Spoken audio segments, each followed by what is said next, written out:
আমাদের খোকনস ফিল্ম চ্যানেলের সকল প্রকার পার্ট গল্প দেখতে আমাদের চ্যানেলটি সাবস্ক্রাইব করে পাশে থাকা বেল আইকনে ক্লিক করে অল নোটিফিকেশন অন করে দিন। চলে গেল নিজের ডেস্কে। সাজেদ বলল, দিল ছুটি?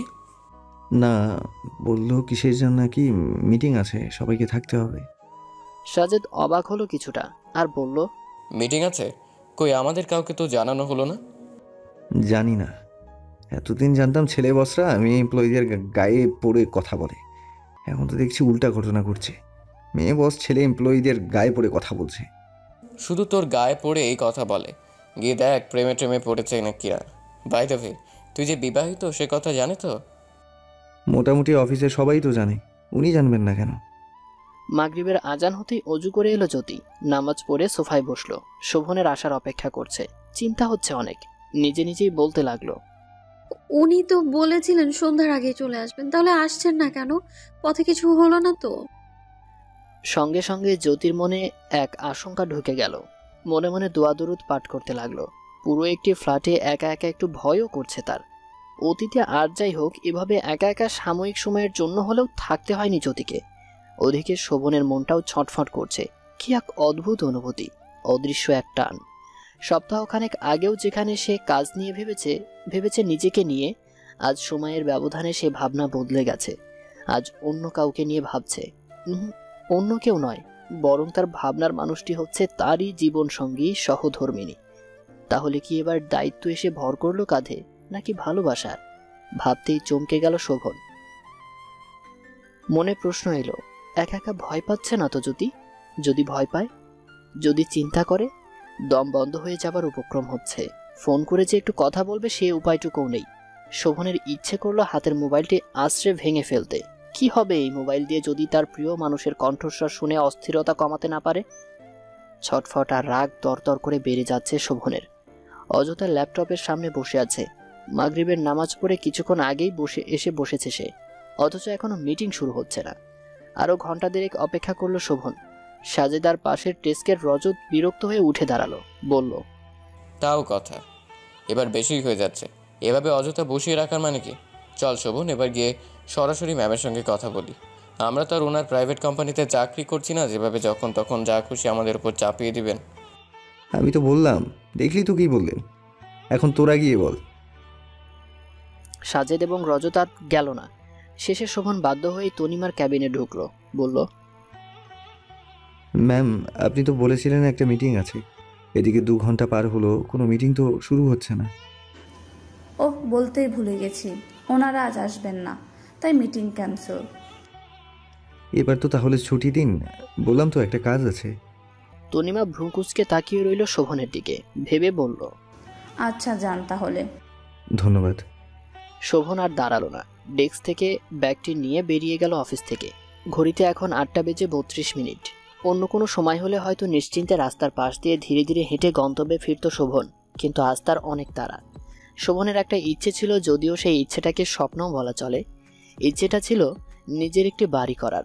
সেই ইচ্ছেটা পূরণ করতে হয়তো অনেক সময় লেগে যাবে। সত্যি বলতে কি, সৎ পথে উপার্জন করে কখনো বিলাসবহুল জীবনযাপন করা যায় না। তাই ব্যাংকে একটি হিসাব খুলে মাসের শেষে কিছু টাকা সঞ্চয় করছিল সে।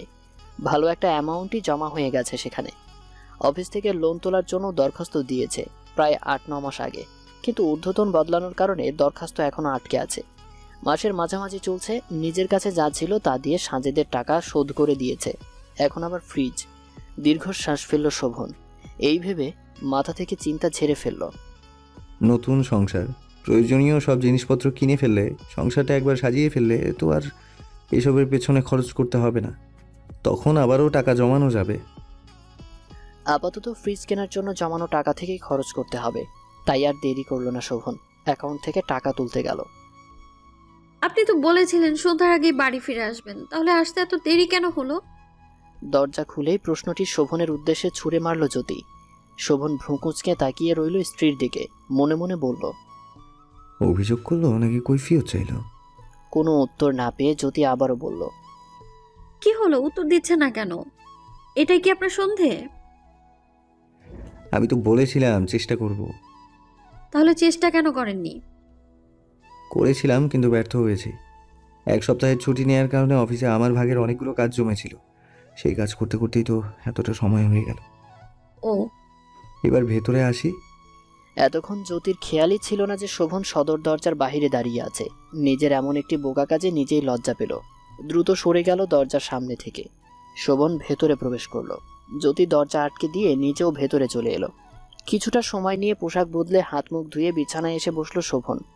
গলা উঁচু করে ডাকলো, শোনো, একবার এদিকে এসো তো।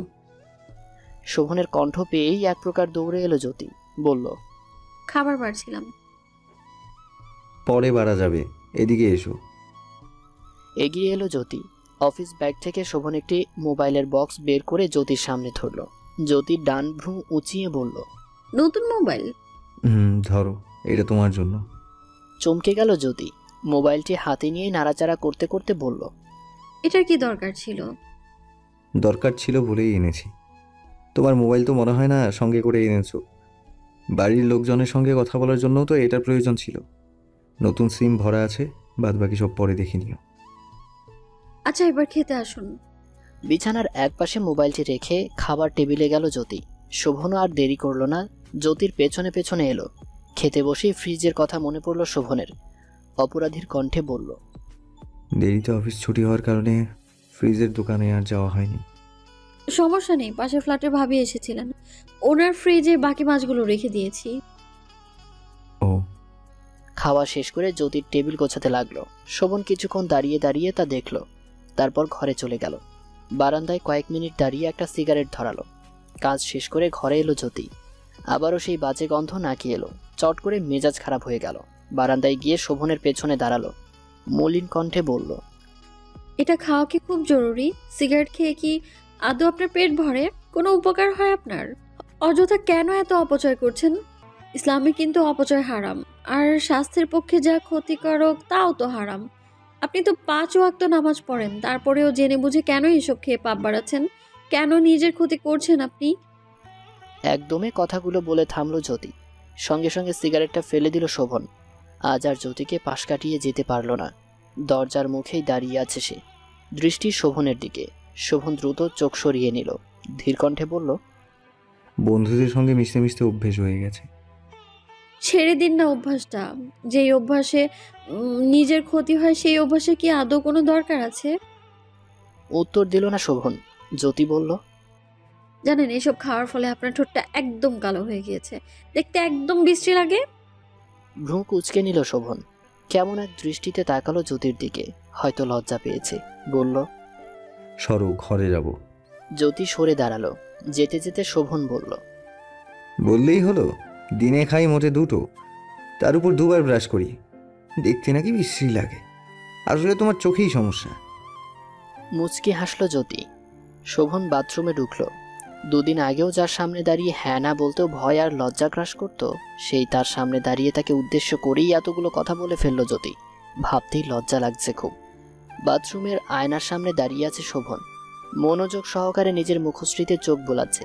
ঠোঁটে আঙ্গুল ঘষতে ঘষতে বলল, ঠোঁট তো সুন্দরী আছে, তাহলে ও কালো দেখলো কোথায়? ব্রাশ করে ঠোঁট বেশ কিছুক্ষণ ঘষে মুখ মুছে বের হলো শোভন। উল্টো পাশ হয়ে শুয়ে আছে জ্যোতি। এতে বিরক্ত হলো শোভন।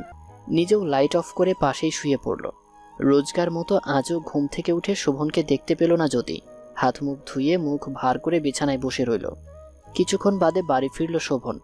দরজার বাইরে থেকে লক করে গিয়েছিল। স্ত্রীকে বসে থাকতে দেখে আর চোখে তাকে দেখে নিয়ে নিজের কাজ করতে লাগলো। জ্যোতি অভিমানী কণ্ঠে বলল, আপনি এমন কেন? কেমন? নিজে তো ঠিকই সঠিক সময়ে উঠে ফজরের নামাজ পড়তে চলে যান, একবার তো আমায় ডাকেন না।